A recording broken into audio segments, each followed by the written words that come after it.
Boa noite, está começando aqui pelo YouTube, pelo Facebook, mais um Júlio César 8h30, o nosso encontro de todas as quintas-feiras nas plataformas digitais. Aproveite e deixe o seu like, participe conosco, contribua com o nosso canal, divulgando o nosso trabalho. E desde já agradecendo os nossos patrocinadores que estão levando o nosso programa até vocês. Hoje eu tenho o prazer e a honra de receber aqui no Júlio César 8h30 a filha da dona Janice, Aline Nandi. Boa noite, Aline. Boa noite a todos que estão acompanhando o seu programa e é um prazer, estar aqui nesse sofá. O prazer é todo meu, obrigado por ter aceitado o convite e desde já te parabenizando pelo excelente trabalho que vem desenvolvendo junto ao turismo aqui do município de Lauro Miller. E essa é a nossa primeira pergunta, de onde vem esse olhar para o turismo, essa paixão que você tem por esse futuro de Lauro Miller? Bom, é uma pergunta um pouco complexa, porque eu acho que o gostar das coisas, dos lugares, é um processo que você vai construindo ao longo da tua própria criação, do lugar que tu vive, das pessoas que tu foi criado, enfim. E eu sempre gostei muito de interior, A minha família é uma família do interior. E desde 2012, quando eu saí, na verdade, oficialmente de Santa Catarina para o Rio Grande do Sul, sair daqui, conhecer outros lugares, me fez perceber o quanto que a gente tinha de belezas e potenciais na região, Desde a minha cidade, que é o município de Sangão, que é um município super pequenininho e que é vizinho aqui de Lauro Miller, até, inclusive, belezas naturais super próximas da minha cidade, como a própria Serra do Rio do Rastro, que até então eram desconhecidas, Porque o conceito de turismo regional ainda não estava tão estruturado em termos de consumo de turismo, E, obviamente, a gente vem de uma família com poucas condições financeiras, então viajar, passear não era uma condicionante tão comum, Lá em 2012, embora pareça que esteja tão próximo, mas já se passam aí, de 8 para 9 anos. E aí, essa minha saída me oportunizou, estudar, conhecer alguns outros temas e chegar oficialmente, no tema do turismo como profissão e, a partir disso, oficialmente como paixão, Desde a questão do cicloturismo, que me conectou com os lugares, com a natureza, comigo mesma, Embora hoje eu ainda tenha uma rotina bastante diferente e, às vezes, até enlouquecedora, mas o cicloturismo me fez ter essa conexão com os lugares e, a partir disso, aprender a aproveitar isso também em outros campos, especificamente quando a gente fala de desenvolvimento dos lugares, vem bastante disso também. E a Serra, não tem como você não se apaixonar, não tem como você estar na região e não perceber a sua imponência, aquilo que efetivamente é espetacular nessa composição da paisagem. E agora estar aqui e ter ela todos os dias na janela, efetivamente, é um presente. Literalmente ter na janela, Porque é um privilégio a gente olhar para essa montanha que desafia, Que nos enche no imaginário. E, enfim, é muito bom morar aqui no pé da serra. Aline, você é formada em História na turma da Unisul de 2010. Junto ao turismo, você também gosta de relembrar e contar as histórias dos nossos povos, da nossa região e principalmente daquilo que é desconhecido para esta geração? Ah, com certeza, O turismo não é feito, sem que a gente constitua a história, Por mais que você tenha produtos turísticos que sejam montados, vamos dizer assim, Você precisa ter um contexto histórico que justifique aquilo que você está vendendo, produzindo ou desenhando, E, na verdade, eu fui para a História lá em 2007, me formei em 2010, porque a minha primeira paixão era o jornalismo, Eu tive uma experiência muito bacana no rádio, na minha trajetória profissional e pessoal. Só que naquela época, fazer o jornalismo não era muito para meninas. E aí a História era a minha segunda opção e paixão, assim. E conversar com as pessoas me chamava muita atenção. Eu disse, bom, então o que está mais próximo do jornalismo é a História. vou buscar isso. Aí no começo, assim, vou para lá, vou ficar uns 2 semestres e vou conseguir grana, né, no trabalho para poder depois pagar também a faculdade, justificar em casa que já é coisa de menina e que né, apertando um pouquinho o orçamento dá para pagar também o curso e tal. Mas daí me apaixonei pela história, né, e só fui para o jornalismo oficialmente depois que eu terminei o curso de história, né. E a nossa região, ela é muito rica, né? História regional, dentro do curso de História da Unisul, era muito forte, assim, a gente, né, tinha um quadro de professores bastante qualificado e que trazia essa paixão pela região a partir do ensino, né, das disciplinas, mas também você vê tudo isso, né, prospectado para o mundo é extraordinário, né? E aí, fazer memória das histórias, né? De sentar com os meus avós, de sentar com as pessoas mais velhas. Ao longo do meu curso de História, eu fui trabalhar na alfabetização de jovens e adultos. Montei uma turma de alunos na minha comunidade de alfabetização de adultos, todos com pais e avós dos meus colegas de aula lá do primário, né? E aí a gente mudou um pouco da realidade da comunidade a partir disso, e ali eu percebi que realmente trabalhar com um público diferenciado, né? Que não da escola básica, da escola convencional, era o que realmente eu queria, mas felizmente ou infelizmente, não sei, né, oficialmente eu nunca lecionei história. Isso é uma curiosidade bem legal, assim, da minha trajetória. Só para entender, licenciatura plena ou bacharel em História? Licenciatura. Licenciatura. Isso. Uhum. E nunca exerceu a profissão de professora de História? Nunca exerci a profissão de professora de História. Dei aula de História lá nos estágios, né, que são obrigatórios dentro da grade curricular. Sim. E depois, lá no mestrado, eu também fui fazer a qualificação no mestrado. Uma das etapas você precisava lecionar, né? E aí eu lecionei num curso de História da universidade lá da região, no Rio Grande do Sul, em que eu fazia o meu mestrado. E foram as minhas 2 únicas experiências oficiais, né, lecionando História em sala de aula. Mas isso me deu uma base bastante importante, né? Não só para o trabalho e para a profissão que eu desenvolvo hoje, mas também para as percepções, né, de organização social e para aplicar isso em diferentes ambientes, indiferente da tua profissão oficialmente, né? A gente conhecer o mundo, conhecer as histórias, nem que seja a partir dos livros. Naquela época, os professores nem trabalhavam com PowerPoint, né? Alguns deles a gente tinha aquele outro equipamento que projetava assim com umas folhinhas transparentes na sala de aula.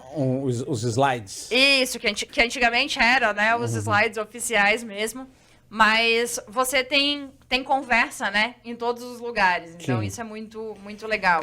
Você tocou num assunto bastante interessante, que assim, eu lembro que quando fiz o ginásio, o primário, né, o ensino fundamental, por causa dos livros e às vezes até da maneira, as aulas de história eram um tanto quanto chatas. Depois, ficamos sabendo, né, através da internet, de que a história poderia ser contada de forma muito mais dinâmica, muito mais interessante. Como, por exemplo, hoje a gente tem fotografias, histórias para serem contadas, os vídeos que podem ser montados, o próprio YouTube, todas essas ferramentas nos colocam muita coisa, e hoje a história...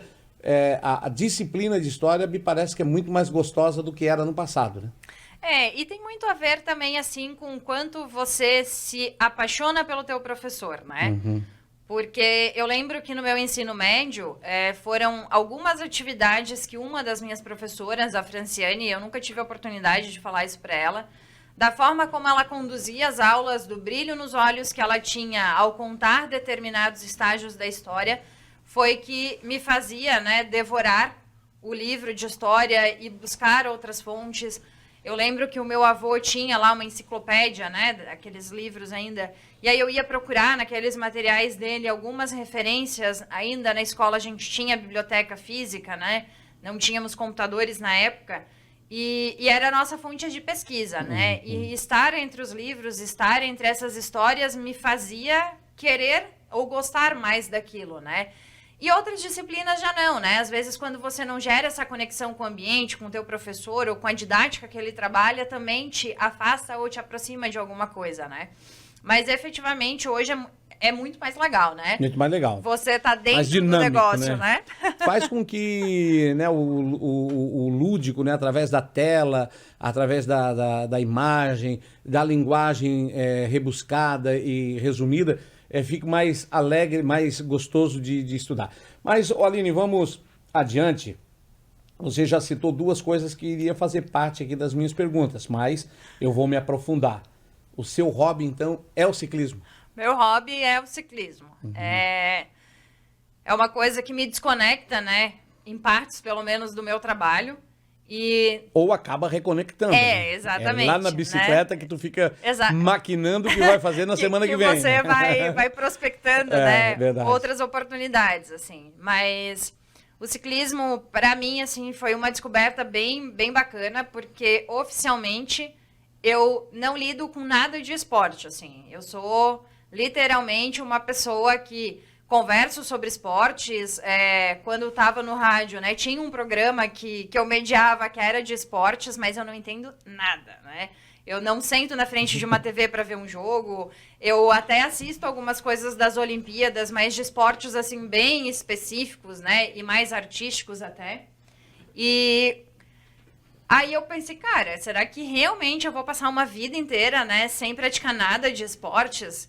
E aí, no ciclismo, né, a partir de um projeto desenvolvido dentro de uma atividade de trabalho, também lá no Rio Grande do Sul, da provocação, né, do grupo ali, e aí, você vai só fazer parte da ideia e não vai aprender a pedalar, não vai se apaixonar por esse negócio, né?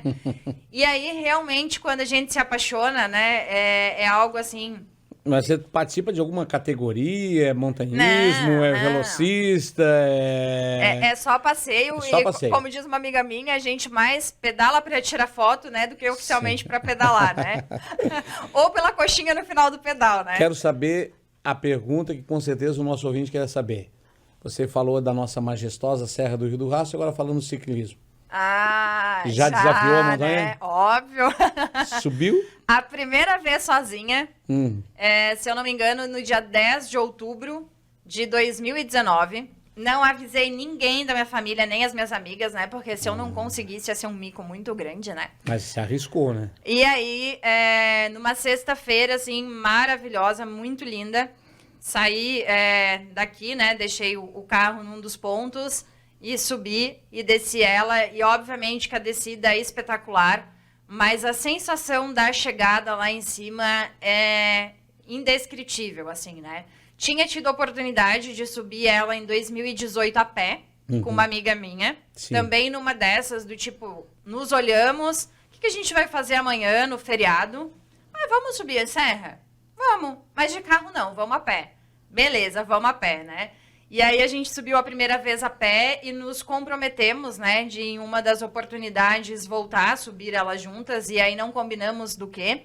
Mas agora eu vou aproveitar, né, desafiar então a Salete, que foi a minha amiga que primeiro desafiou comigo a montanha, agora subir de bike, porque ela também tá pedalando, mas ela não é muito fã de montanhas, assim, né? Bom, então, de repente, aí se o Andrade, o pessoal da federação já estiver nos assistindo, né?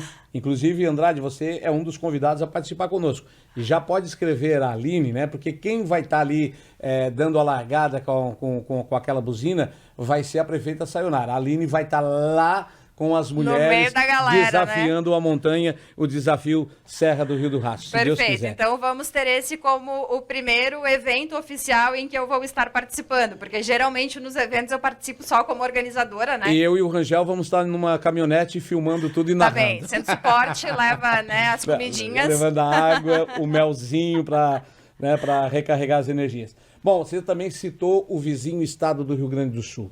O que te levou para Rolante? Então, em 2012, né, eu já tinha terminado, na verdade, em 2010, o meu curso de História, estava cursando jornalismo, atuava no movimento de rádios comunitárias, fiz uma viagem para Brasília, acabei conhecendo, né, uma pessoa lá, namoramos, noivamos e casamos, e lá em 2012, então, em função do meu casamento, acabei indo para o Rio Grande do Sul, né. E tive grandes oportunidades, tanto de amigos quanto oficialmente, né, de ter constituído família por um período, de ter constituído também uma profissão diferente da que eu vinha traçando enquanto estava aqui em Santa Catarina. de fazer o meu mestrado, que era um grande sonho e que, pelas nossas condições financeiras, né, a nossa família, meu pai semi-analfabeto, a minha mãe dona de casa, o meu pai tinha uma profissão, né, oficialmente, com carteira assinada e tudo mais, mas obviamente que lá em 2010, 2012, né, a gente não tinha uma condição financeira tão favorável que permitisse, né, que uma filha de agricultores pudesse oficialmente ir cursar um mestrado ou um doutorado. Mas eu tinha na memória um evento que eu participei durante o meu curso de História, em que eu vi um dos guris, né, com 30 anos, iniciando o doutorado. E eu pensei assim, se ele conseguiu, né, eu também tenho condições de buscar isso, né? Claro. E com a minha ida para o Rio Grande do Sul, eu tive essa oportunidade, né, de estar cursando mestrado, de ter sido bolsista CAPES integral, então, né, devo também ao sistema educacional brasileiro o meu mestrado. E isso me faz também trabalhar com projetos regionais, que é uma forma de eu aplicar aquilo que eu aprendi no mestrado, mas também de devolver para as comunidades, para a sociedade, aquilo que me foi permitido a partir da formação, né? Uhum. E aí acabei, né, ficando enrolante oficialmente até maio do ano passado, mas em função da pandemia e de alguns trabalhos já aqui na região que eu vinha desempenhando desde 2019, acabei começando a ficar um pouquinho mais, daí vinha para a mãe, a minha família é aqui do Sangão, né, vizinhas também.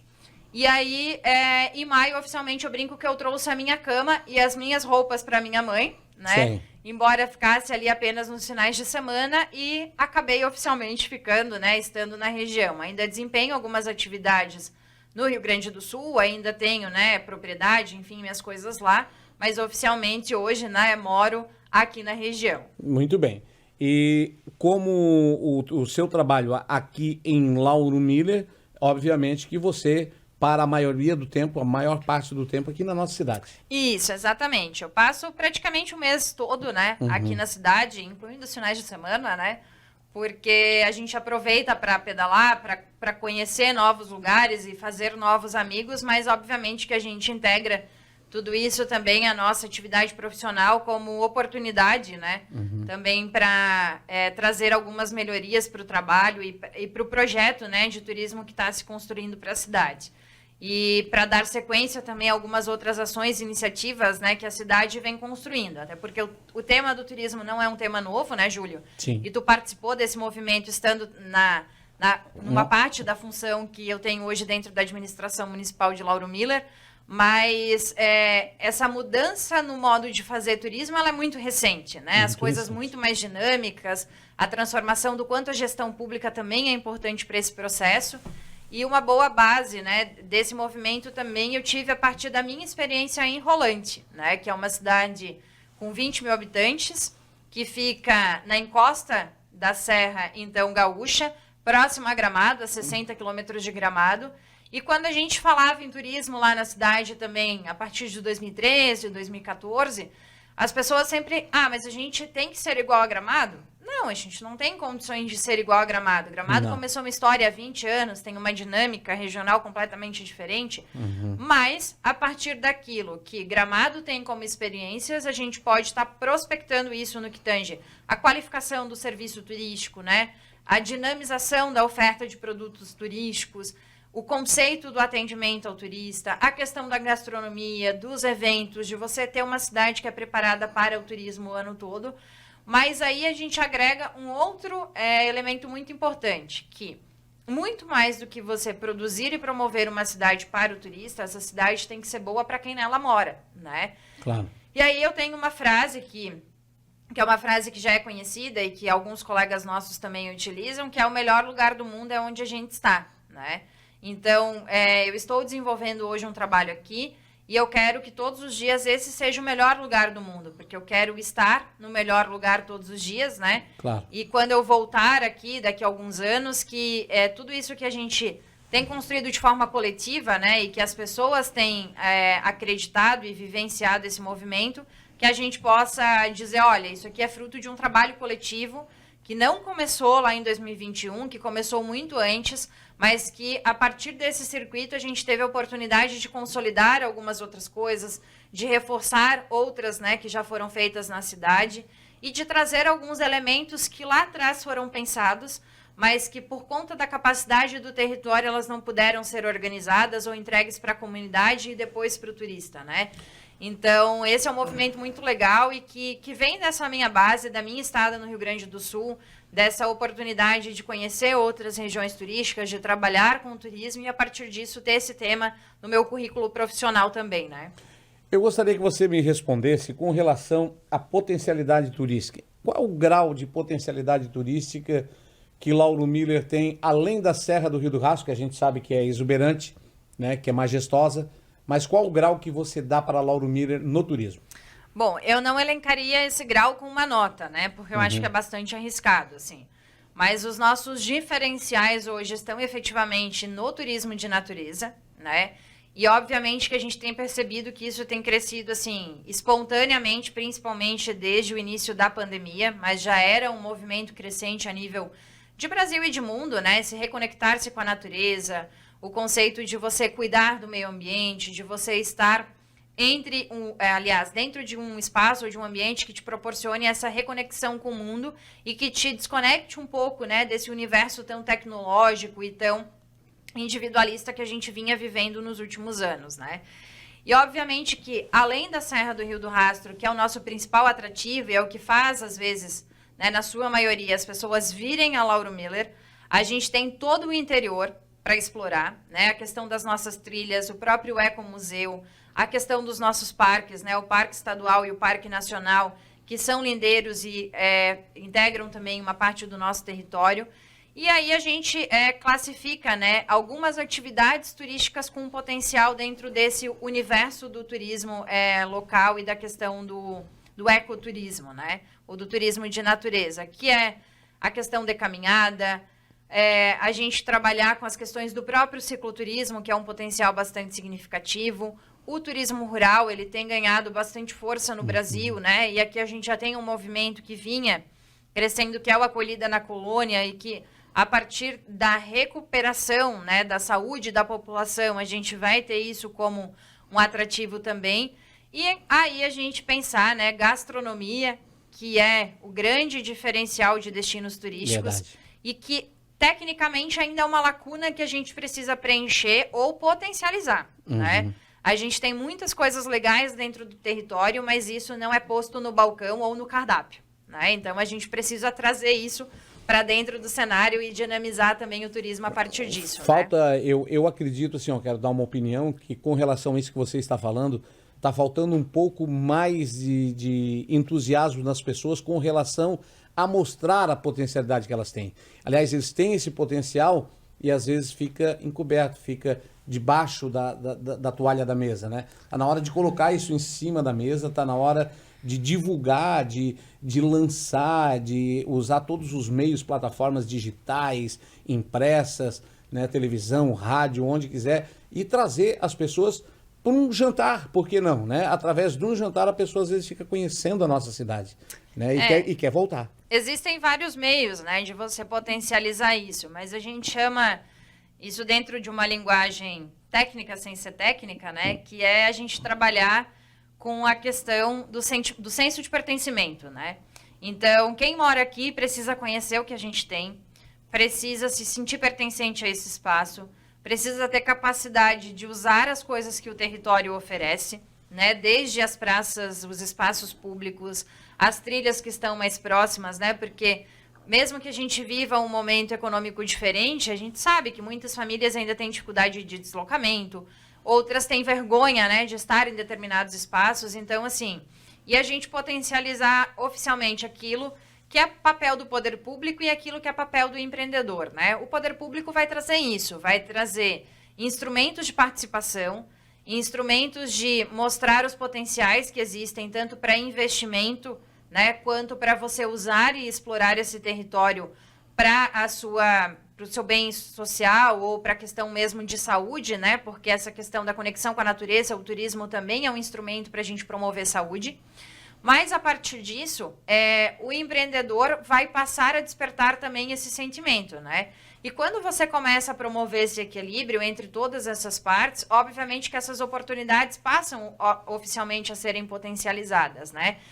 E muitas vezes, não é que as pessoas não conheçam, né, Júlio? Ou não saibam fazer, ou não queiram fazer. Mas falta aquele empurrãozinho, né? Falta aquele pegar pela mão e dizer, vem cá, ó, olha isso aqui. Olha para a tua janela, olha para o teu prato, experimenta o sabor da tua comida e olha o quanto as pessoas gostariam também de viver isso que você vive, de conhecer isso que você conhece e de sentir os sabores que tu sente quando tu experimenta aquela comidinha lá da avó, né, que tá escondidinha lá a receita, né? É verdade. Então, é uma grande cadeia, né, Júlio? E o turismo é isso, é você trabalhar integrado com o trade, é cada um dos atores desse espaço, né, entenderem qual que é o seu papel e a gente minimizar o que a gente chama lá no Rio Grande do Sul de grenal, né?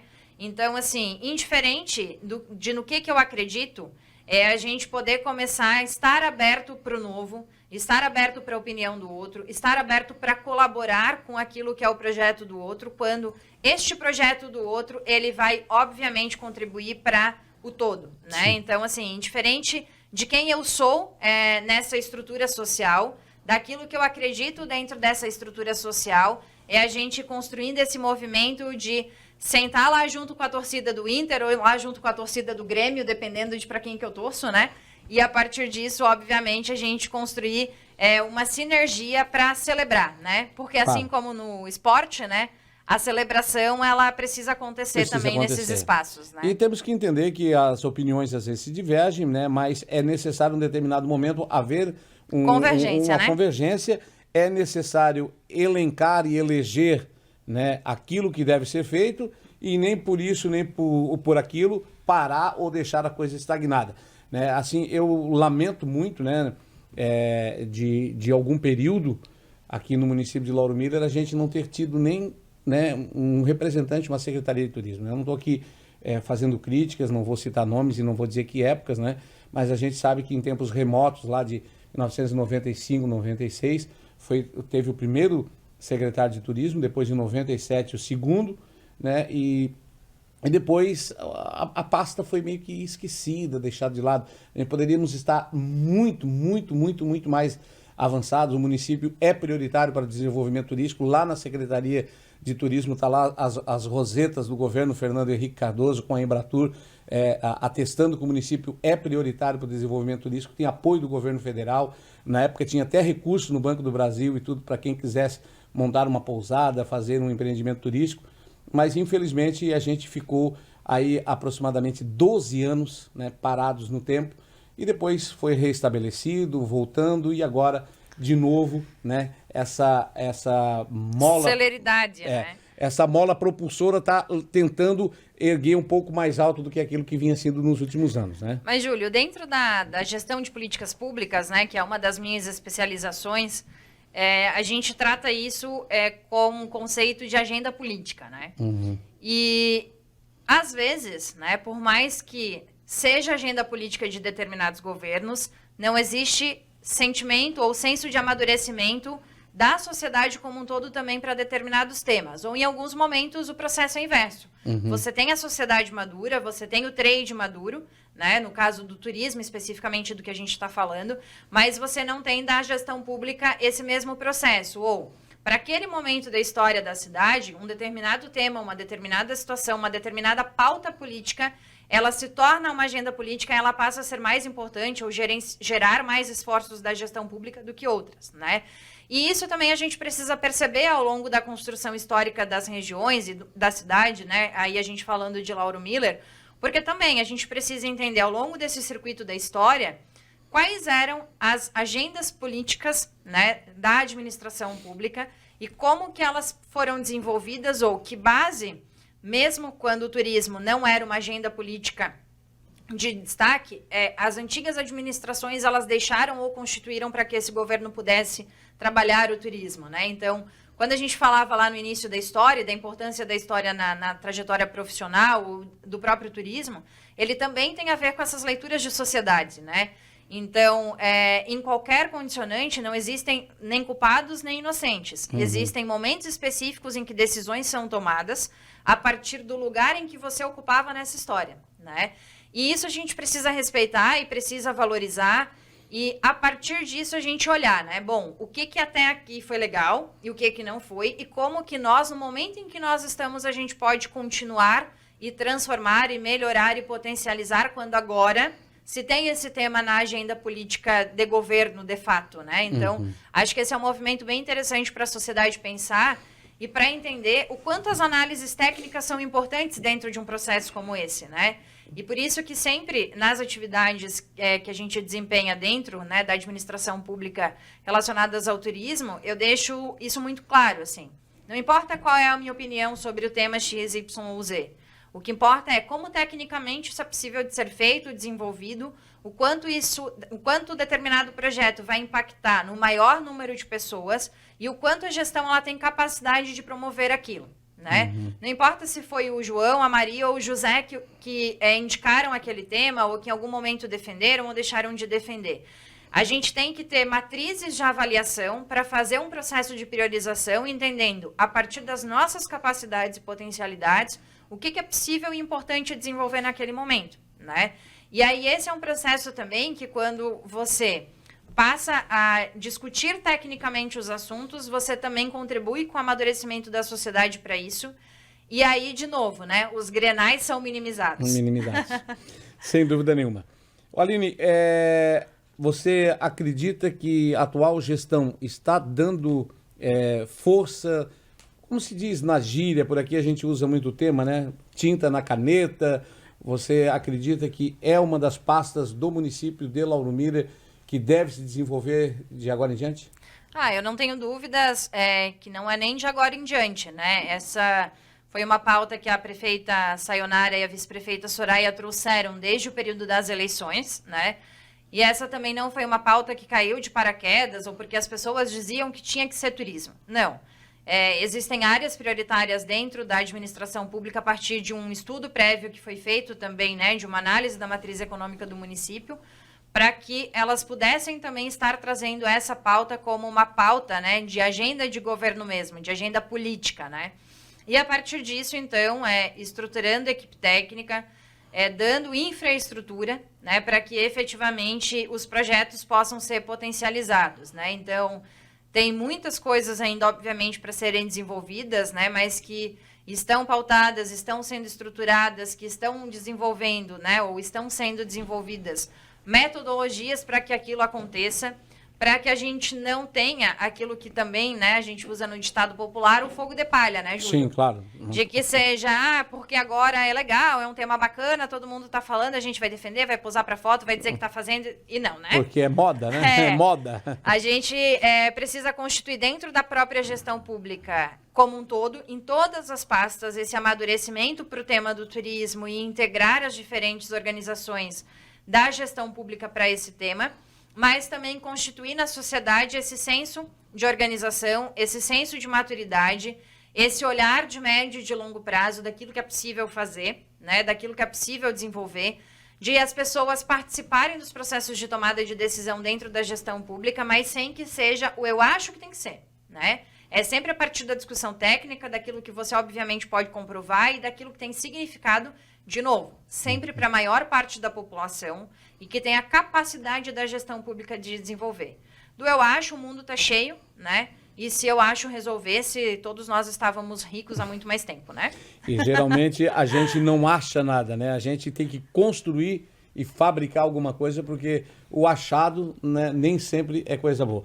Ali nós já estamos quase na reta final aí do nosso programa. Eu gostaria de, antes de agradecer e de encerrar, deixar o microfone à disposição, se você quiser fazer alguma colocação que eu esqueci de perguntar para você, algum tema importante dentro dessa nossa entrevista, você fica à vontade. Perfeito. Eu vim com frio na barriga, né? Porque eu brincava contigo que eu não estou acostumada a estar do lado de cá, né? Do microfone, até pela minha trajetória no rádio e na própria história e no perfil de atividade profissional que eu desenvolvo hoje, né? Mas eu acho que falar da gente enquanto pessoa, né? E ter muito presente esse lado profissional traz o quanto a gente é feliz naquilo que a gente desenvolve, né? O que dá brilho nos olhos, o que dá frio na barriga todos os dias, né? Porque por mais que seja um tema que aparentemente a gente tenha competência técnica, todos os dias são desafiadores, né? Mesmo de projetos que você já tem todo ele desenhado, que você já pensou em tudo que pode acontecer de bom e de ruim, né? Quando não tiver mais o frio na barriga, não vale a pena mas você estar naquele espaço, naquele lugar, ou pensando aquele projeto, aquela ação.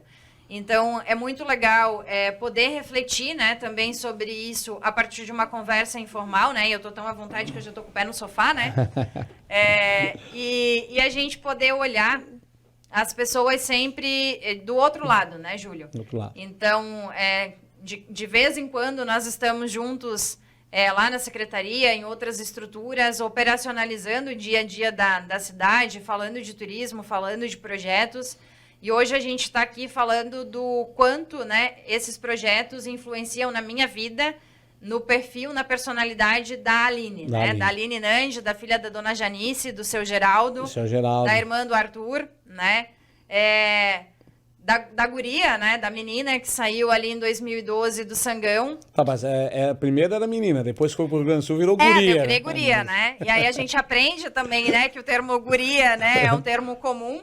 E às vezes na reunião isso sai, né, Júlio? Sai. É espontâneo, né? Ô, gurias, vem, né? Que tal coisa, né? Uhum. Mas e é legal isso também, né, Júlio? Porque a gente acaba absorvendo linguagens e modos de viver dos lugares que a gente passa. E isso demonstra também o quanto a gente realmente se envolve e gosta destes lugares. Porque a partir do momento em que você absorve a cultura desses lugares, oficialmente você gera relacionamento com esses espaços e você quer sempre desenvolver o melhor, porque tu gera compromisso com aquele lugar de fato, né? Com aquela terra, com aquele espaço e com as pessoas que ali estão, né? E não sei se tem mais alguma coisa assim oficialmente para a gente falar, né? Mas eu venho de uma trajetória de uma família, né? Como eu falei antes, bastante humilde. Mas seus pais são agricultores? Eram? A gente não tem mais meu pai, né? Não tem mais. Ele faleceu em 2019. Tá. Mas meu pai era semi-analfabeto. E desde que eu era menina, assim, pequena, ele me chamava de Mana, né? E ele dizia, Mana, você tem que estudar. Tem que estudar. Você tem que buscar sempre estar nos melhores lugares e nunca se sentir melhor ou menor, né? Indiferente do lugar que tu tá, pelo que tu é, pelo que tu tem ou de onde tu veio, né? Então, tu sempre tem que te colocar num lugar de igualdade e sempre tem que buscar o melhor em termos de escolaridade, né? Então, de semi-analfabeto, ele não tinha nada, né? E uma das memórias, assim, que eu sempre trago e que eu, às vezes, estou conversando com as minhas amigas sobre a minha história, sobre de onde eu venho, sobre a minha família, né? É que o meu pai, praticamente durante todos os 3 anos e meio da minha faculdade, ele ia me buscar de bicicleta, a gente mora no interior, né? Uhum. E o ônibus ia até no centro, só o ônibus da faculdade. Então, ele ia me buscar todos os dias, às 11h15, 11h30 da noite, fazia frio ou fazia sol, durante muito tempo de bicicleta. Pai zeloso. Para mim poder estudar, né? Pai zeloso. E sempre estava esperando, né, com comida quentinha, a mãe da mesma forma, né, para que a gente pudesse ter a oportunidade de hoje estar no lugar que a gente está, né? Eu acho que você fazer memória da sua história e ser grato pela sua história é fundamental também para que você seja lembrado e possa efetivamente, né, estar em todos os lugares, indiferente e independente de quem você é. Bom, Aline, tá gostando de Lauro Miller? Com certeza, né? Mais do que gostar, né? Eu já sou uma apaixonada por Lauro Miller e todos os dias eu acho novos motivos para dizer o quanto Lauro Miller é espetacular. Muito bem. E outra pergunta que não quer calar, que a gente já teve muita gente aqui no rádio, né? Na Igreja Católica, não vou citar nomes, né? Nas igrejas evangélicas, em todos os lugares, a gente já teve muita gente que veio, passou por Lauro Miller e deixou saudade. E alguém outro dia na cidade me comentou, não vai ficar aqui. Por quê? Porque Lauro Miller é uma cidade pequena e ela tem muita potencialidade, tem muito conhecimento, etc, etc. Vai ser um relâmpago que vai passar por aqui, vai deixar a sua luz e depois vai voar para o mundo. Essa pessoa está certa ou ela está errada no seu comentário? Bom, Júlio, essa é uma resposta que eu também não tenho, né? Uma das coisas que eu tenho aprendido, inclusive com o ciclismo, é aprender a respirar, aprender a observar e dar tempo para as coisas, né? Há 2 anos atrás, eu jamais imaginei oficialmente estar aqui, né? Tanto trabalhando quanto tendo, né, os relacionamentos que a gente tem. E oportunizando para o meu currículo e também, né, para os espaços que a gente atua, o que eu tenho desenvolvido hoje, assim. Mas o universo me trouxe para cá, né? Ou Deus, porque da minha formação, né, de família católica, né, a gente acredita muito que às vezes Deus fecha uma porta e abre uma janela, ou do contrário, tem oportunidades e tem coisas boas iguais, né? Então, eu sempre digo que eu tenho que fazer o melhor e eu tenho que viver do melhor jeito enquanto eu estou aqui, né?